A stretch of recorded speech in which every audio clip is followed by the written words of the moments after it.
Jury in Georgia found 3 white men guilty of hate crimes and attempted kidnapping for the 2020 murder of Ahmaud Arbery after agreeing the men targeted him because he was black. I now want to address the members of the DOJ. I'm very thankful that you guys brought these charges of hate crime. But back on January the 31st, you guys accepted a plea deal with these 3 murderers who took my son's life. Marcus and 2 of Ahmaud's aunties stood before the courts and begged the judge not to take a plea deal that the DOJ went before the judge and asked them to take a plea deal with these guys. That's a mother. Attorney Ben Crump just called these women, just called her name, Christian Clark.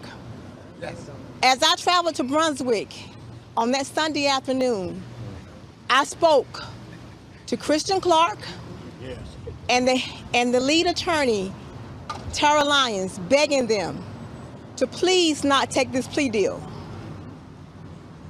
They ignored my cry. All right.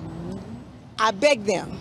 Yes, you did. Even after the family stood before the judge and asked the judge to not take this plea deal, the lead prosecutor, Tara Lyons, stood up and asked the judge to ignore the family's cry. Justice. That's not justice for Ahmaud. Oh, come on. Right.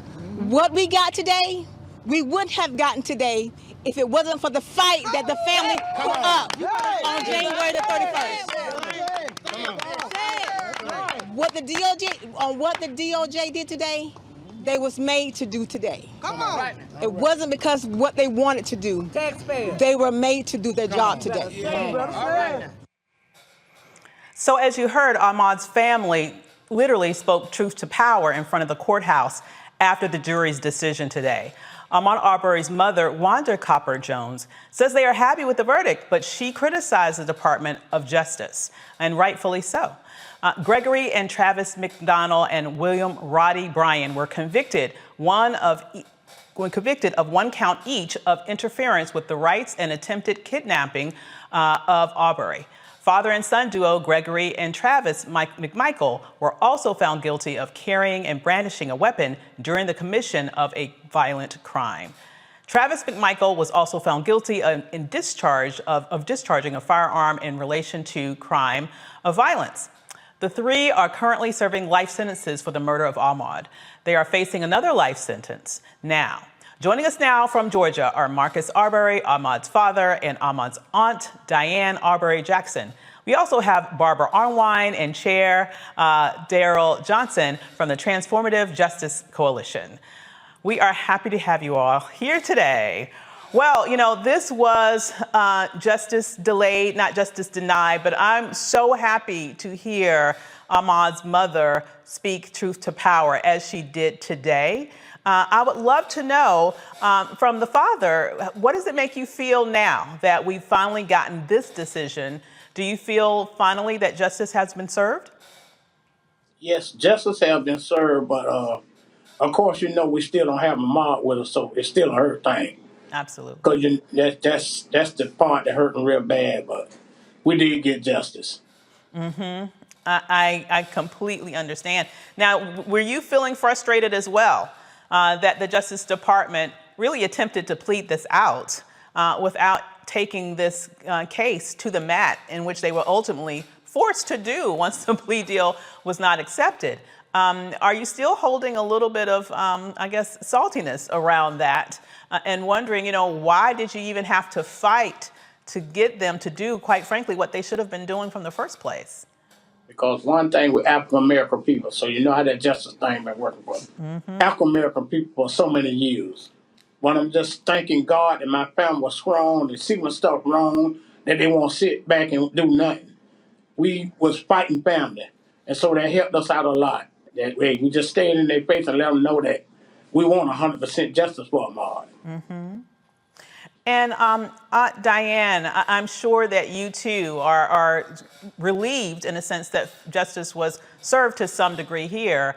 But, you know, is this a little bit of a bittersweet moment, particularly given the context of everything that your family has gone through, fighting for justice every step of the way, even to get these charges brought up in the first place, and then having to fight again in order to take it all the way to the finish line with regards to federal hate crime charges? One thing I done learned through all of this here, when you put God first and God put people in your life that'll show you how to fight, and that's what we did with Miss Barbara Arwan and Darryl Jones. If they wouldn't have stepped in and showed us what to do, we would have still been trying to fight. My goodness. So I thank God for what they came in and did, because we was on a stumbling block. Some of us was getting sick until they came in and showed us what we needed to do. And we did it. And now ain't nothing can stop us now. Love that. Everybody gonna pay for what they did to Ahmaud. Wonderful to hear that, as they should. And so it's so wonderful to see you here, Barbara Arwan. Wonderful to see my sister here. Hey, and I have to say, you know, kudos to you and your organization for stepping in the breach, per se, and making sure that justice was done here. Can you get us up to speed as to what you had to do to make sure that the Justice Department did what they should have been doing from the first place? Well, let me start by thanking you for doing this segment, and let me be very clear to everyone. Nothing would have ever happened in this case but for the Arbery family. They were extraordinary from day one. They made all the difference in the world. I can't even begin to tell you how much they fought. Remember that the district attorney here told Greg McMichael to go home and take a bath, and told the police not to arrest him, and told the Arbery family a lie. Said that Ahmaud had been killed inside a house while he was trying to commit a burglary, when his body, the Arbery family found out when they drove down the Satilla Shores, had been in the streets. They found they had to unravel not only lie after lie, but they had to go down there every day, Marcus and his brothers, and he would take his sisters sometimes, and they would say to the district attorney, you better bring charges, and they wouldn't. Until that video was released, they even demanded the video because they had heard of it.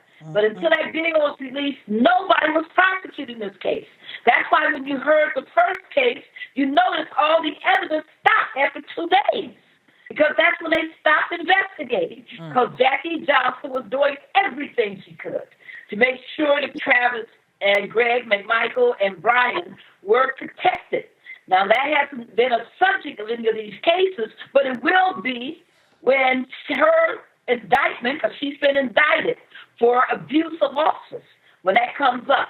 So I just want people to be clear that had it not been for the advocacy of Marcus Arbery and his family, had it not been for Wanda Cooper Jones using her influence, none of this, not a bit of this would be talked about today.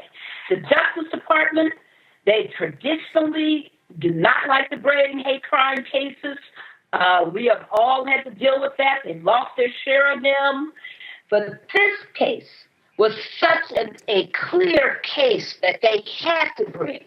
And I was glad that they started the case. Now, one thing Marcus is definitely making a strong point on, understand that on the 31st, one of the reasons why the family did not want that plea agreement accepted is that it would have kept every bit of that evidence that you heard about racism, about racial monkeys and boot lips and all this nonsense, this hate, this murderous hate. Not just hate, but murderous hate that was in their hearts and that they were determined to act on. Every bit of that would have been kept under seal right there on. And I just wanted to, really make that point. That it was important to the family. It was important to Transformative Justice Coalition that the nation knew Not only was Ahmaud an innocent man, not only should he be alive now, but we wanted people to know precisely the utterances, the ugliness that was in the hearts and minds and what's left of any soul that these people ever had. Because it was vicious and absolutely inexcusable. And I'm so glad that now they got a double sentence. Back to that Roland Martin unfiltered video in just one moment.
Time to be smart.